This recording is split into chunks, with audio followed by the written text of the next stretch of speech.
Hello guys, ito po yung canteen area ng Aurelia Resident Building dito po sa Taguig City. Ayan po, ang dami-dami pong tao. Ayan po yung area ng bilihan namin ng mga pagkain gaya ng merienda at mga ulam at kanin. Dito po ako mungutang sa Lobos Canteen. Diyan po ako nangungutang. Ayan.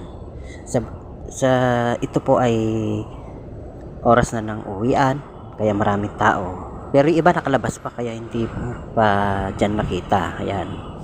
Napagtripan ko na habang andito ako ay mag-video ako para naman kahit papaano ay ipakita ko sa inyo kung ano yung nasa loob ng Aurelia Building. Ayan. Ito naman po yung aming barracks ng mga gwardiya. Ayan. Ito po yung pintuan namin. Ayan. Ayan pa nakasulat to. For guard only. Ayan.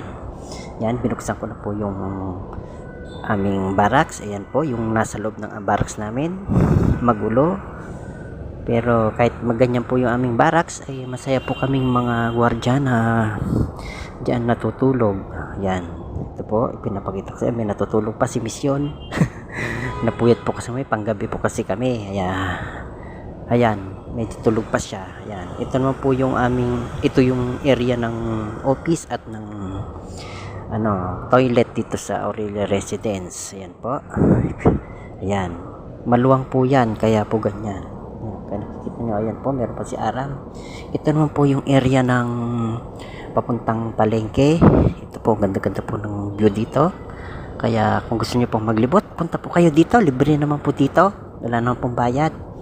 Ito po kasi kayong kahiligan ko kapag naglalakad-lakad kami ay nagba-vlog ako dahil isa nga po akong baguhang vlogger sa Texan Vlogger dito sa YouTube.